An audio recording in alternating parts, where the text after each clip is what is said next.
সকাল থেকেই কিন্তু ঝাড়াই বাছাই ভালোই চলছে, মানে আর কি সজনে ফুলের ঝাড়াই বাছাই। নিশ্চয়ই বুঝতে পেরেছো যে আজকে সজনে ফুলের কোনো একটা রেসিপি তোমাদের সাথে শেয়ার করব। সজনে ফুল এবং সজনে ডাঁটা এই দুটোই কিন্তু আমার ভীষণ প্রিয়। ছোটবেলায় যখন চিত্তরঞ্জনে থাকতাম, মানে বাবা রেলে সার্ভিস করতেন, সেই সুবাদে চিত্তরঞ্জনে কেটেছে আমার ছোটবেলাটা। সেই চিত্তরঞ্জনের কোয়ার্টারে কিন্তু আমাদের নিজস্ব সজনের গাছ ছিল। তাছাড়া আশেপাশের প্রায় প্রত্যেক কোয়ার্টারেই সজনে গাছ ছিল। তাই কোনো সময় মনে পড়ে না যে সজনে ফুল কিংবা সজনে ডাঁটা কোনো দিন কিনে খেতে হয়েছে। হয় কেউ না কেউ দিয়ে গেছে, না হলে নিজেরাই গাছ থেকে পেরে পেরে খেয়েছি। আমাদের পাশের কোয়ার্টারেই একজন আন্টি ছিলেন যাকে ছোটবেলা থেকে চাচি বলে ডাকতাম। তিনি সজনে ডাঁটার এত সুন্দর আচার বানাতেন যেই টেস্টটা কিন্তু আজ অবধি কোনো আচারে পাইনি। চলো এবার বড়াটাও রেডি করে নেব। সজনে ফুলগুলো কিন্তু ভালো করে ধুয়ে নিয়েছিলাম, সঙ্গে দিয়ে দিয়েছিলাম লঙ্কা কুচি আর আদা বাটা, দিয়ে দিচ্ছি অনেকটা পরিমাণে বেসন, দিয়ে দিচ্ছি পরিমাণ মতো লবণ।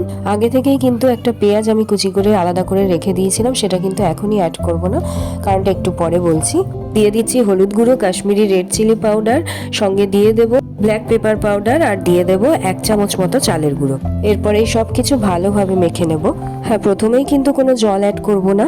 যখন দেখলাম যে একটু শুকনো শুকনো লাগছে, তখন কয়েক ফোঁটা মতো জল অ্যাড করেছিলাম। হ্যাঁ, পেঁয়াজটা যে কারণে অ্যাড করিনি, বেশ কয়েকদিন আগেই আমার এক জ্যাঠতো দাদার অ্যাক্সিডেন্টাল ডেথ হয়, সেই কারণে মায়ের ওষুধ চলছে, তার জন্য মায়েরটা আলাদা করে তুলে রেখেছিলাম। তারপরে আমাদেরটায় আগে থেকে কেটে রাখা পেঁয়াজ কুচিগুলো অ্যাড করে দিয়েছিলাম। বড়াটা ফ্রাই করার জাস্ট আগে ধনেপাতা কুচিগুলো অ্যাড করে দিয়েছিলাম। হ্যাঁ, তোমাদের বলতেই ভুলে গেছিলাম, আজকে যে সজনে ফুলগুলো দেখছো সেগুলো কিন্তু বাজার থেকে কেনা সজনে ফুল নয়।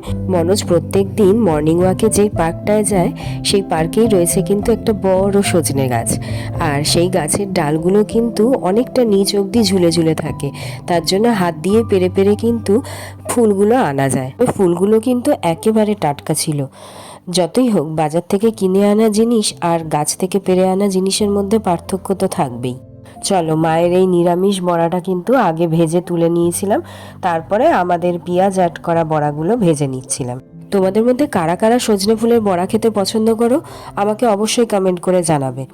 আর এই বড়ার যদি অন্য কোনো রেসিপি তোমাদের জানা থাকে তাহলে সেটাও কিন্তু কমেন্ট করে আমাকে অবশ্যই জানাবে। চলো, আজকের মতো ভিডিওটা এই পর্যন্তই রাখলাম। দেখা হচ্ছে নেক্সট আরেকটা ভিডিওতে।